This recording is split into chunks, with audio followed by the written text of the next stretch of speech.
Welcome to you all. This is Alinda Dey. Today we are going to discuss the tractive resistance in railway engineering. Tractive resistance, this term is very much important in transportation engineering, especially in the railway part. Now coming to this figure, this is a simple train which consists of two units. We can see in the figure the first unit is called the locomotive. Locomotive means simply a engine. The engine part is called the locomotive part, and the rest of the part of a train is called the trailing unit. This trailing unit consists of, it may be consist of passenger compartments or it may be a goods wagons. Now what is tractive force? The number of forces which resist the movement and the speed of the train is known as tractive force.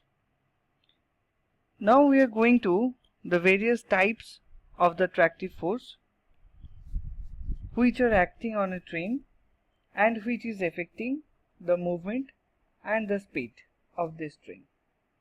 Tractive force is basically divided in four types. Number one, it is train resistance. Number two, resistance due to track profile. Number three, resistance due to starting and acceleration. And number four, resistance due to wind resistance.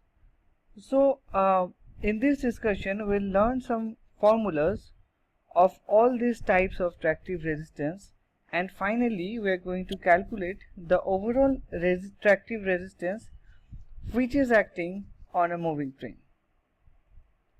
So the first one is train resistance. It is denoted by RT1. Here T is the capital T. This train resistance, again it is divided in three parts, three small parts. The subdivisions are, the first one R small t1, this is called the resistance which is independent of speed. The formula you can see in this slide, that RT1 is equal to 0.0016 small w. So this is due to the motion in this is due to the resistance to the motion of train which is running in constant speed. Now here we are considering the friction of the locomotive, wagon and compartment itself. The types of bearing and lubricant used is considered in this formula. Here small w is the weight of the train in tons. The second part RT2, it is basically the resistance which is dependent on the speed of the train.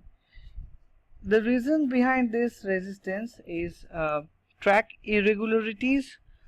It may be due to vertical movement of wheel on rails and may be due to flange frictions. The formula RT2 is equal to 0.00008 Wv, where the new term small v, it is the speed of the train in km per hour. The third one is RT3, that is because of atmospheric resistance. So atmospheric resistance, it is given in this formula 0.00006 Wv square. You know what is the meaning of W and V. Now coming to the next part, it is capital RT2, that means the resistance due to the track profile. Again this resistance due to the track profile is subdivided into two parts. The first part is resistance due to gradients, that is denoted by Rg, and Rg is equal to W into J, where the W is the load in tons of the total train and G is the gradient which you have to put in percentage. The another subdivision of this RT2 is resistance due to curve, that is Rc, and there are three different formulas for different gauge lines of train. So you can see here three different formulas. For broad gauge line the formula is different, for meter gauge, and this one is for narrow gauge. So these three formulas are given in the slide. So according to the problem, according to the given gauge, you have to apply these formulas. So this is all about the resistance due to track profile. We are coming to the next resistance, that is resistance due to starting and acceleration of the train. That means when the train starts from its totally stop condition, so there is some acceleration, and when the train stops, then there is some resistance which is applied in the motion of the train. So it is also divided into two parts: start resistance due to starting, that is RS, the formula is given here, and resistance due to the acceleration, RA, the formula is given here. The new term here used, that is W1 and W2.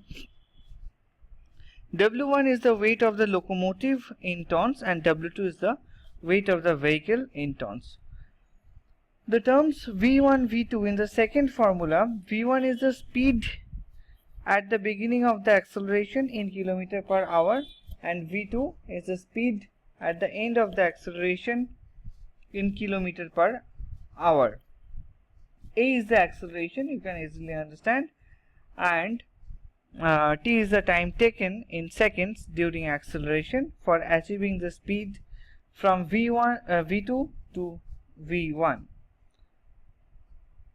W is the total weight of the train in tons, is used in the second formula. The next and the third one is the last one, fourth one, is the wind resistance, RTW. Here RTW, or you can write it RW, it is denoted as 0.000017 AV square. A is the exposed area of the train in square meters, the surface area of the train which is exposed to the weather, and here V is the speed of the wind in kilometer per hour. So we have learned four formulas which are the parts of the tractive resistance, and finally to find out the total resistance, total tractive resistance acting on the train and affecting the motion of the train is given like this: RT is equal to RT1 plus RT2 plus RSA and plus RW. So this is all about the total tractive resistance acting on the rail. Thank you.